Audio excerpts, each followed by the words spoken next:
Hello everyone, I hope you all are doing good. Essence Institute की तरफ से एक इनिशिएटिव स्टार्ट किया गया है, जैसा कि आप सब जानते होंगे, जहां पर आपके एग्जाम पॉइंट ऑफ व्यू से जो इम्पोर्टेंट टॉपिक्स हैं उसको एक बहुत ही कंसाइज और क्रिस्प तरीके से डिस्कस करने का एक हमारी कोशिश रहेगी, सो दैट आपके पास रेडिली अवेलेबल मटेरियल रहेगा रिवीजन के लिए एंड इम्पोर्टेंट टॉपिक्स जो है साथ साथ में रिवाइज हो जाएंगे।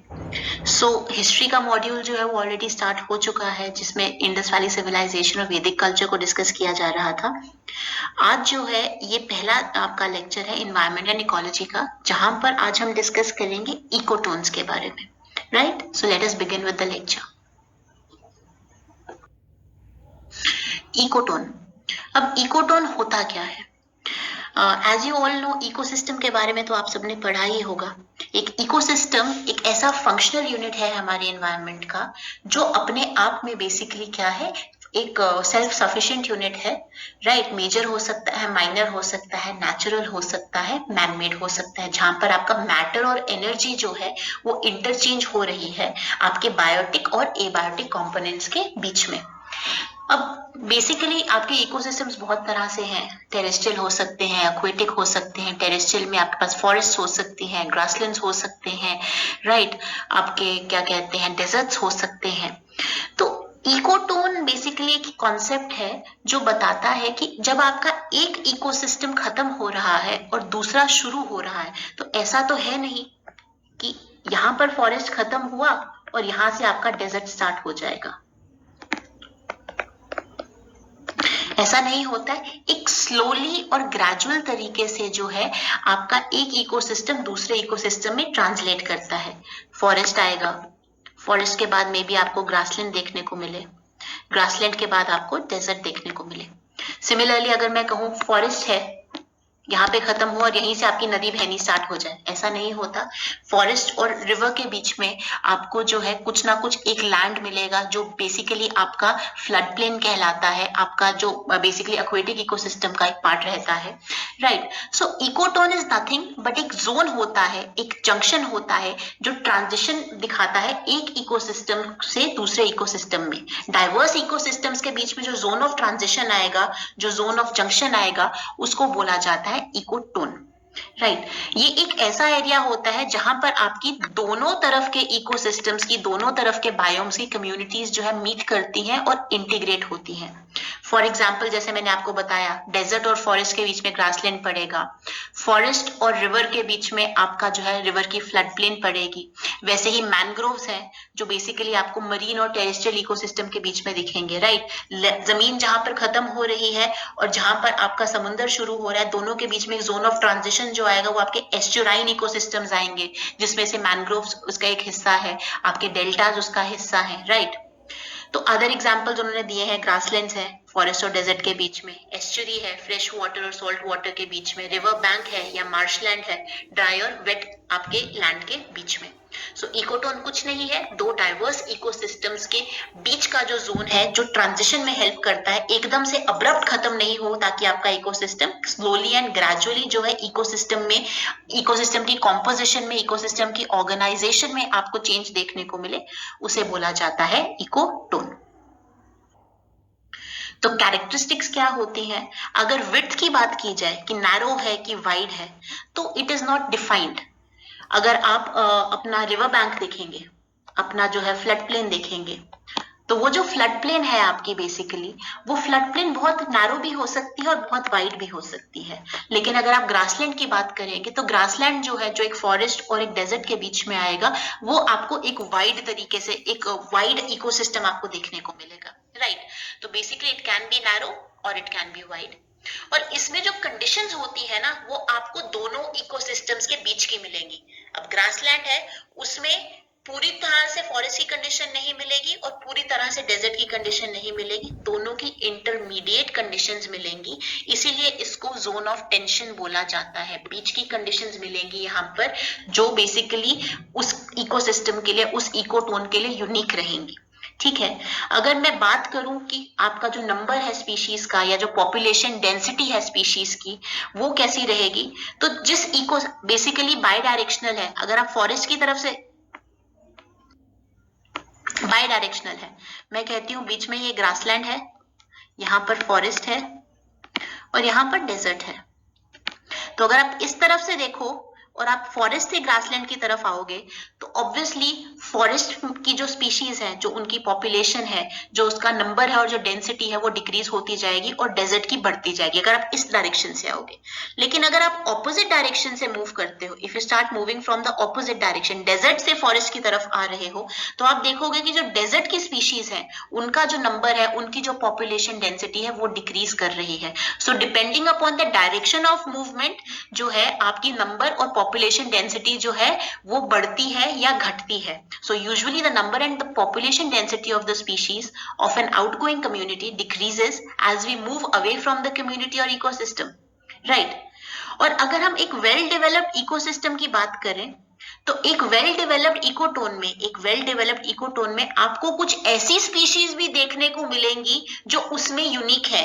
यानी अगर मैं एक वेल डेवलप्ड ग्रासलैंड की बात करूं तो इस ग्रासलैंड में आपको कुछ यूनिक स्पीशीज देखने को मिलेंगी, एक यूनिक स्पीशीज देखने को मिलेंगी जो शायद आपको ना फॉरेस्ट में देखने को मिलेंगी ना डेजर्ट में देखने को मिलेंगी। तो एक वेल डेवलप्ड इकोटोन में हमेशा यूनिकनेस रहेगी।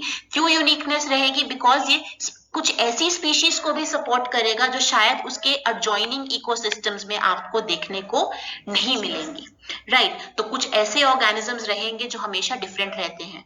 जैसे ग्रासलैंड में आपको वाइड वैरायटी ऑफ बर्ड्स देखने को मिलते हैं। क्यों देखने को मिलते हैं? बेसिकली ग्रासलैंड जो है, अगर आपको पता हो तो यहाँ पे प्राइमरी कम्युनिटी जो है आपकी वो होती है ग्रासेस की। एंड ग्रासेस जो है उनकी हाइट जो है वो ज्यादा बड़ी नहीं होती है, उनकी डेंसिटी जो होती है वो ज्यादा नहीं होती है, राइट। उनकी कैनपी डेंसिटी जो है इतनी नहीं होती है। तो ये जो बर्ड्स ऑफ प्रे है, स्पेशली ईगल्स, वल्चर्स, आपके हॉक्स, उनको इजिली आइडेंटिफाई करने में हेल्प हो जाती है अपने प्रे को। खरगोश का शिकार करना है, सांप का शिकार करना है, चूहों का शिकार करना है, इजिली उनका जो लाइन ऑफ साइट है उस घास में उन चीजों को ढूंढ लेता है। लेकिन फॉरेस्ट में क्योंकि आपकी ट्रीज की डेंसिटी इतनी ज्यादा है, उनकी कैनपी इतनी डेंस होती है कि वहां पे वो चीज अवेलेबल नहीं होती है। मोर ओवर उनकी फ्लाइट में दिक्कत आती है। और अगर डेजर्ट की बात करें तो डेजर्ट ऑलरेडी जो है ड्राई कंडीशंस है, यहाँ पर आपकी स्पीशीज डेंसिटी ऑलरेडी बहुत कम होती है, तो अगेन फूड अवेलेबिलिटी कम हो जाती है। तो एक ग्रासलैंड एक ऐसा इकोसिस्टम है जहां पर आपको वाइड वैरायटी ऑफ बर्ड्स देखने को मिल सकती है। तो एक वेल डेवलप्ड इकोटोन में आपको हमेशा जो है कुछ ऐसे ऑर्गेनिजम्स मिलेंगे जो एडजॉइनिंग कम्युनिटी से अलग है, राइट। अब इसी इकोटोन के साथ आपका जो है दो रिलेटेड कॉन्सेप्ट्स हैं, एक है इकोक्लाइन का और दूसरा है एज इफेक्ट और एज स्पीशीज का। अब इकोक्लाइन क्या है? इकोक्लाइन होता है बेसिकली एक zone of gradual but continuous change. Gradually, slowly and gradually जब चेंज आ रहा है, लेकिन कंटिन्यूअसली चेंज आ रहा है जब हम एक इकोसिस्टम से दूसरे तक जाते हैं। कोई शार्प बाउंड्री नहीं है जिसकी वजह से जो है आप डिफरेंशिएट कर सको कि हाँ भाई इस पॉइंट के बाद जो है मुझे ये स्पीशीज देखने को नहीं मिलेगी। अब जम्मू से कटरा की तरफ जाओ तो अगर आपने सिदड़ा वाली बेल्ट देखी है, वहां पर आपको एलिफेंट ग्रास देखने को मिलेगी। ड्राई ग्रास होती है, जब बारिश नहीं होती वो येलो कलर की हो जाती है, और जब जैसे ही बारिश होती है वो हरी हरी हो जाती है, लंबी लंबी घास देखने को मिलेगी। लेकिन जैसे जैसे आप कटरा के पास पहुंचते जाओगे आपको पाइन ट्रीज, चीड़ के पेड़ जो है देखने को मिल जाएंगे, मिलते हैं ना वहां पे। जैसे आप कटरा एंटर करते हो वहां से, जहां से राइट साइड लेफ्ट साइड होकर मोड़ लेते हैं कटरा की तरफ, तो ये आहिस्ता स्लोली बट ग्रेजुअली जो है आपका एक कंटिन्यूअस चेंज हो रहा है जब आप एक इकोसिस्टम से दूसरे इकोसिस्टम में जा रहे हो। कोई शार्प बाउंड्री नहीं है कि हाँ यहाँ पर एलिफेंट ग्रास खत्म होगी और यहाँ से चीड़ के पेड़ स्टार्ट हो गए, कोई शार्प बाउंड्री नहीं मिलेगी। ये होता किस लिए है? ये बेसिकली आपका देखा जाता है इन्वायरमेंटल ग्रेडियंट की वजह से। आपके जो इन्वायरमेंटल फैक्टर्स हैं, चाहे वो आपके मेट्रोलॉजिकल पैरामीटर्स हैं जैसे बारिश, आपका टेम्परेचर, आपका ऑल्टीट्यूड, आपकी सैलिनिटी, आपका रिवर बॉडी की डेप्थ, इन सब चीजों की वजह से जो आपके एबायोटिक फैक्टर्स हैं उनकी वजह से जो है बेसिकली आपको ये इकोक्लाइन जो है देखने को मिलेगा। Abiotic factors are the primary reasons जिस वजह से इकोक्लाइन जो है डेवलप करेगा। ऑल्टीट्यूड में फर्क आ रहा है, टेम्परेचर में फर्क आ रहा है, सैलिनिटी में फर्क आ रहा रहा है, डेप्थ में फर्क आ रहा है, सनलाइट की अवेलेबिलिटी में फर्क आ रहा है, उस वजह से जो है आपका इकोक्लाइन जो है वो डेवलप करेगा, जो बेसिकली एक इकोटोन की तरह ही है, लेकिन ये एक बहुत ही ग्रेजुअल और कंटिन्यूअस चेंज है जो बेसिकली एबायोटिक फैक्टर्स के चेंज होने की वजह से आपको देखने को मिलता है। Right, I hope this is clear.